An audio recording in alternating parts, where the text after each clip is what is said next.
잘 지내는 가족들의 집에는 정말 특별한 공기가 있어요. 그런데 이상한 게 뭔지 아세요? 그 집 사람들도 매번 웃고 떠들고 하는 게 아니에요.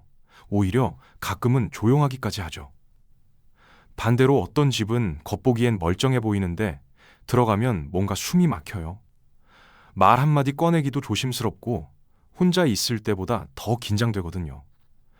가족인데 왜 이렇게 어색하지 하면서 자기 탓만 하죠. 그런데 최근 뇌과학 연구에서 충격적인 사실이 밝혀졌어요. 가족과 함께 있는데도 외로움을 느끼는 건 성격이나 마음가짐의 문제가 아니에요. 우리 뇌가 보내는 명확한 신호였던 거죠. 더 놀라운 건 화목한 가족들은 모두 똑같은 패턴을 갖고 있다는 거예요. 의식적으로 배운 것도 아닌데 신기하게도 다 비슷한 방식으로 소통하더라고요. 마치 암호라도 공유하는 것처럼 말이에요. 이 차이가 뭔지 알고 나면 정말 소름이 돋을 거예요. 왜냐하면 지금까지 우리가 가족 관계에서 겪었던 모든 답답함의 진짜 원인이 드러나거든요. 당신만 그런 게 아닙니다. 실제로 우리나라 성인 10명 중 7명이 가족과의 식사 시간을 스트레스로 느낀다는 조사 결과가 있어요. 왜 이런 일이 벌어질까요? 집 앞에서부터 시작됩니다. 현관문을 열자마자 자동으로 켜지는 착한 아이 모드가 있거든요. 30대든 40대든 상관없어요. 집에 들어서면 갑자기 목소리 톤이 바뀌고 표정이 굳어지고 어깨가 올라가요. 엄마 밥 맛있어. 아빠 고생하셨어요. 이런 말들이 자동으로 나오죠. 진심이 아닌데도 말이에요. 마치 프로그래밍된 로봇처럼요. 그런데 진짜 무서운 건 따로 있어요. 이렇게 쌓인 감정적 피로감이 다른 인간관계까지 망가뜨린다는 거예요. 직장에서도 친구들과도 똑같은 패턴을 반복하게 되거든요. 내가 왜 이렇게 눈치를 볼까? 왜 내 진심을 말하지 못할까? 이런 고민 해보신 적 있나요? 답은 가족 관계에 숨어 있어요. 더 충격적인 건 이 패턴이 대물리된다는 사실이에요. 당신이 지금 겪고 있는 답답함을 자녀들도 그대로 물려받게 돼요. 끔찍하지 않나요? 그런데 여기서 희망적인 소식이 있어요. 뇌 과학자들이 이 문제의 해결책을 찾아냈거든요. 우리 뇌가 감정을 처리하는 방식을 이해하면 가족 관계가 완전히 달라집니다. 실제로 UCLA 연구진이 가족 구성원들의 뇌를 스캔했더니 놀라운 차이를 발견했어요. 감정을 자유롭게 표현하는 집 아이들과 그렇지 않은 집 아이들의 뇌 구조가 완전히 달랐거든요. 감정을 억누르고 사는 가정에서는 뇌의 편도체가 비정상적으로 커져 있었어요. 편도체는 위험을 감지하는 부위인데 집에서조차 항상 긴장 상태로 살아간다는 뜻이죠. 더 충격적인 건 스트레스 호르몬인 코르티셀 수치가 평균 3배나 높았다는 거예요. 반대로 화목한 가정의 아이들은 전두엽이 훨씬 발달되어 있었어요. 전두엽은 감정 조절과 논리적 사고를 담당하는데 안전한 환경에서만 제대로 성장할 수 있거든요. 하버드 연구팀은 이를 두고 뇌의 안전 모드라고 불렀어요. 더 놀라운 사실이 있어요. 감정 표현이 자유로운 집에서 자란 아이들은 성인이 되어서도 스트레스 회복력이 2배 이상 높았어요. 어려운 상황에서도 금세 균형을 되찾더라고요. 그런데 여기서 핵심은 무작정 감정을 표출하라는 게 아니에요. 우리 뇌가 감정을 인식하는 특별한 방법이 따로 있거든요. 이걸 모르면 아무리 노력해도 소용없어요. 바로 이거예요. 화목한 가족들은 감정에 정확한 이름을 붙여주거든요. 예를 들어 아이가 짜증을 낼 때 화났구나 대신 너 지금 속상한 거구나 이렇게 말해주는 거예요. 단순해 보이지만 뇌과학적으로 엄청난 차이가 있어요. UCLA 연구팀이 발견한 놀라운 사실이 있어요. 감정에 구체적인 이름을 붙여주면 뇌의 편도체가 30% 진정된다는 거예요. 편도체는 우리 감정의 사령탑인데 여기가 안정되면 온 가족이 편안해져요.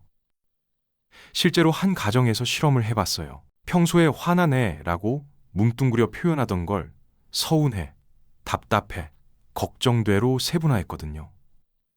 일주일 후 집안 분위기가 완전히 달라졌어요. 흥미로운 건 아이들이 먼저 변하기 시작했다는 거예요. 엄마 나 지금 불안해 라고 정확히 표현하더라고요. 그러면 엄마도 그래 뭐가 불안하지? 하면서 자연스럽게 대화가 이어져요. 뇌 영상을 찍어보니 감정을 인정받은 뇌는 스트레스 호르몬이 50% 줄어들었어요. 반대로 감정을 무시당한 뇌는 경계 상태가 계속 유지되더라고요. 한 아버지는 이렇게 말했어요.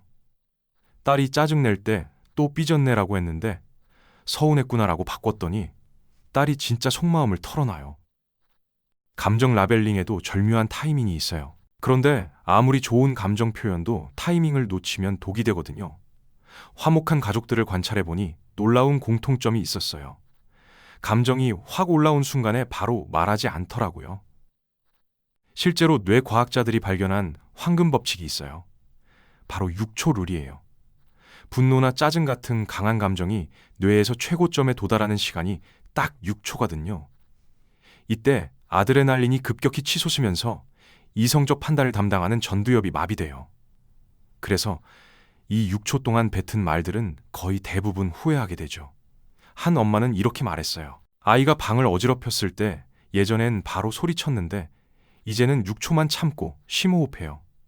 그럼 정리하기 힘들었구나 같은 말이 나와요. 그런데 더 중요한 건 상대방의 타이밍을 읽는 거예요. 눈썹이 살짝 찡그려지거나 어깨가 움츠러들 때는 절대 금물이에요. 스마트폰을 계속 들여다보거나 한숨을 쉴 때도 마찬가지죠. 반대로 얼굴 근육이 편안하고 눈맞춤이 자연스러울 때가 베스트 타이밍이에요. 이때 뇌의 수용 능력이 3배나 높아진다는 연구 결과도 있거든요. 최악의 타이밍에 중요한 얘기를 꺼내면 뇌는 완전히 셧다운 모드로 들어가요. 아무리 좋은 말도 공격으로 인식하죠. 하지만 완벽한 타이밍을 잡기란 쉽지 않아요. 그럴 때 필요한 3번째 비밀이 있어요. 바로 수리하기의 힘이에요. 갈등이 생긴 후 24시간이 관계의 운명을 좌우한다는 걸 아세요? 워싱턴 대학교에서 2,000쌍의 가족을 15년간 추적 관찰했더니 놀라운 결과가 나왔어요. 갈등 후 하루 안에 작은 수리 행동을 보인 가족들은 관계 만족도가 87% 유지됐거든요. 반면 그냥 넘어간 가족들은 3년 후 관계 만족도가 절반 이하로 떨어졌어요. 그런데 여기서 말하는 수리가 거창한 사과가 아니에요. 아버지가 아침에 화를 냈다면 저녁에 오늘 회사 일이 너무 힘들었어 라고 한마디만 해도 돼요. 엄마가 잔소리했다면 걱정돼서 그랬어 라고 속마음을 살짝 보여주는 거죠.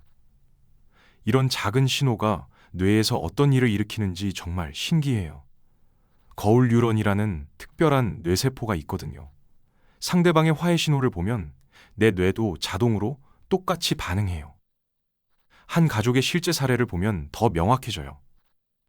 고등학생 딸과 엄마가 성적 때문에 크게 싸웠는데 다음날 아침 엄마가 딸이 좋아하는 빵을 하나 더 챙겨줬대요.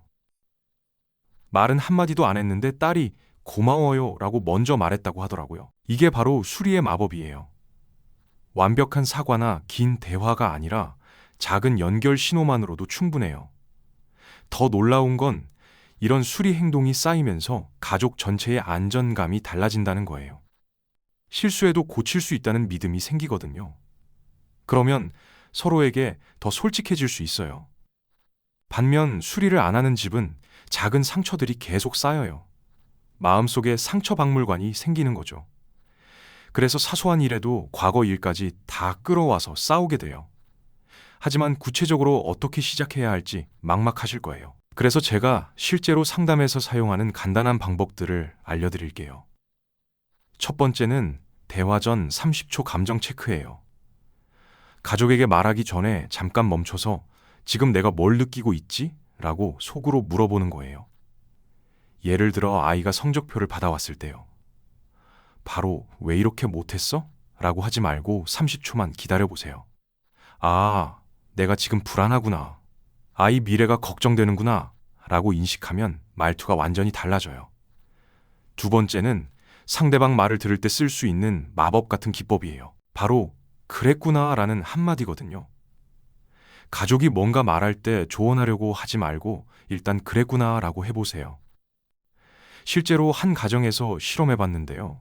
엄마가 딸한테 오늘 친구랑 싸웠어 라는 말에 왜 싸웠는데? 네가 뭘 잘못했어? 가 아니라 그랬구나 속상했겠다라고 했더니 아이가 계속 이야기를 하더라고요. 그런데 더 놀라운 변화는 세 번째 방법에서 나타나요. 하루 한 번 가족 중 한 명에게 고마웠어 라고 말하는 거예요. 아주 작은 일도 괜찮아요. 설거지해줘서 고마웠어. 일찍 들어와줘서 고마웠어.처럼요. 한 달 정도 하면 집 분위기가 눈에 띄게 달라져요. 다만 처음엔 서로 어색할 수 있어요. 갑자기 바뀌면 왜 이래? 라고 할 수도 있거든요. 하지만 2주 정도 꾸준히 하면 가족들도 자연스럽게 따라하게 돼요. 감정에 이름 붙이기, 타이밍 맞춰 대화하기, 그리고 작은 고마움 표현하기. 이 세 가지만 기억하세요. 뇌과학자들이 30년 연구에서 찾아낸 가족 관계의 비밀이거든요. 여러분도 느꼈을 거예요. 가족끼리 잘 지내는 집에 가면 공기가 다르다는 거요. 그들이 특별해서가 아니에요. 그냥 이 작은 원칙들을 자연스럽게 실천하고 있을 뿐이에요. 한 가지 신기한 건 이걸 시작하면 도미노처럼 퍼져나간다는 거예요. 엄마가 먼저 시작하면 아빠가 따라하고 아이들도 자연스럽게 변해요. 뇌의 거울 유런 때문이거든요. 제가 상담하는 분 중에 우리 집은 이미 늦었어요 라고 하는 분들이 많아요. 그런데 진짜 늦은 가족 관계는 없어요. 60대에 시작해도 바뀌는 걸 수없이 봤거든요.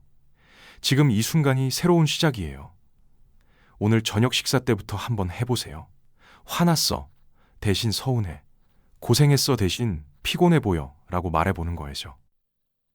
가족 관계는 우리 인생의 뿌리예요. 이 뿌리가 건강해지면 모든 관계가 달라져요. 직장에서도 친구들과도 더 편안해지거든요. 여러분은 어떤 방법부터 시작해 보실 건가요? 댓글로 나눠주세요. 여러분의 경험이 다른 분들에게도 큰 힘이 될 거예요.